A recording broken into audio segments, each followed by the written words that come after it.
Hello and welcome to My Finance Teacher. In this video, let's have a look at the fundamental valuation of Kinross and AngloGold Ashanti.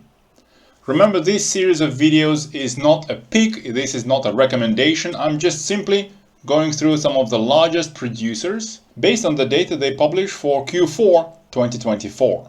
As usual in our model, we look at discounted per share value after all-in sustaining costs, long-term debts, and taxes.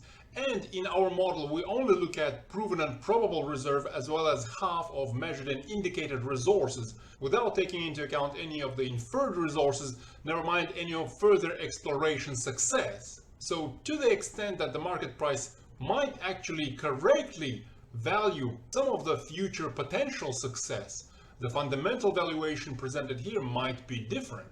But as you see, we like to lean conservative here by looking at relatively more established reserves in the ground. And of course, the data that we plug into the valuation model includes the prices of gold, silver, and copper, the amount of reserves and resources in the ground, the costs of extracting those reserves. We look at all-in sustaining costs, we look at long-term debts and taxes. Of course, we look at per share value with a discount rate of 5%, and we have a bit of a secret sauce on insider shares, as larger percentage held by insiders helps to align the incentives of the management with those of the regular shareholders. Again, as usual, three scenarios for the gold price for Q4 2024 series. Conservative, $2,200 an ounce. Balanced, $2,600 an ounce. Optimistic, only $3,000 an ounce. Current price is actually higher.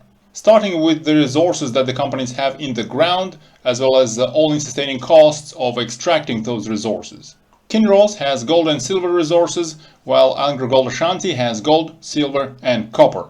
Starting with Kinross, the proven and probable reserves of gold have increased to 21.9 million ounces. Kinross's proven and probable reserves of silver have dropped down to 16.9 million ounces.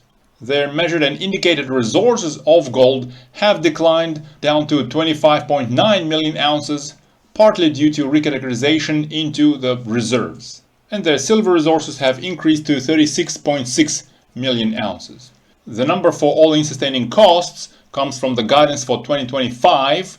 Compared to the most recent guidance for last year, for 2024, all-in sustaining costs have increased by $140 up to the current guidance of $1,500 an ounce.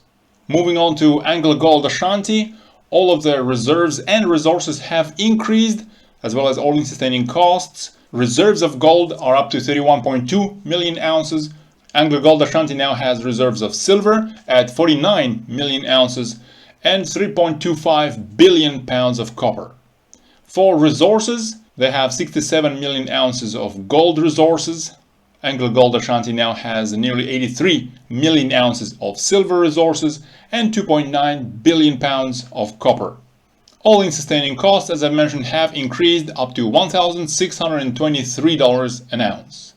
Moving to finances and time value of money, let's start with Kinross, with their long-term debt increasing inconsequentially up to $1.25 billion.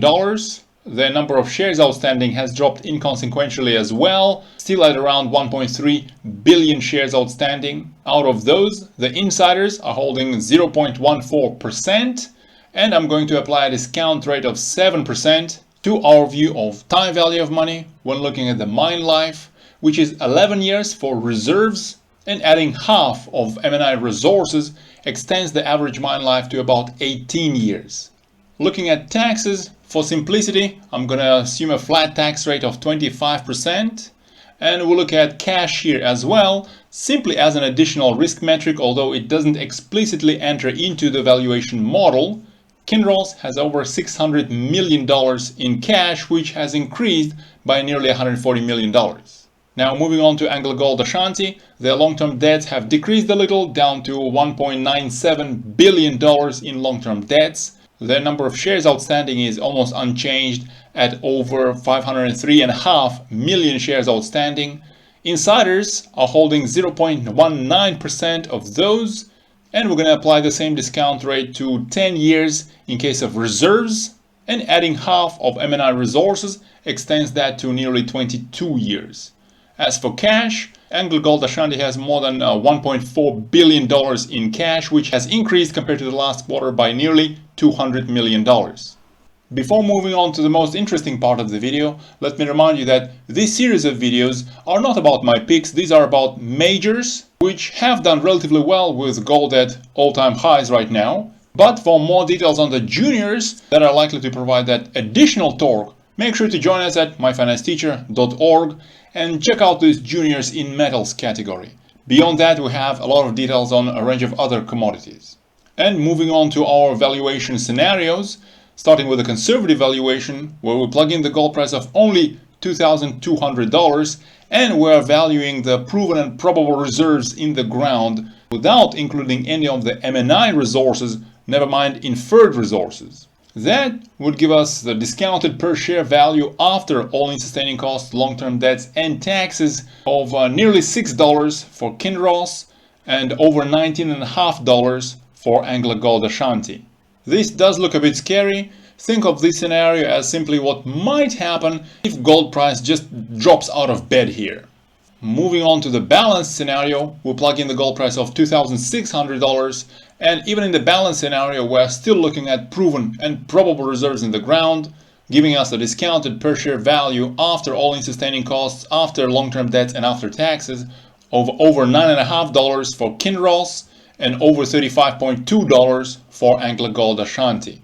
These are still somewhat below the current market prices, but of course, even in our balance scenario, we're still plugging a very, very conservative gold price of $2,600. Coming a bit closer to the actual gold price, still in our optimistic scenario, we plug in the gold price of $3,000 and look at the value of proven and probable reserves in the ground, as well as only half of M&I resources, never mind any of the inferred resources, giving us the discounted per share value after all-in sustaining costs, long-term debts and taxes of over $19 for Kinross and over $86 for AngloGold Ashanti.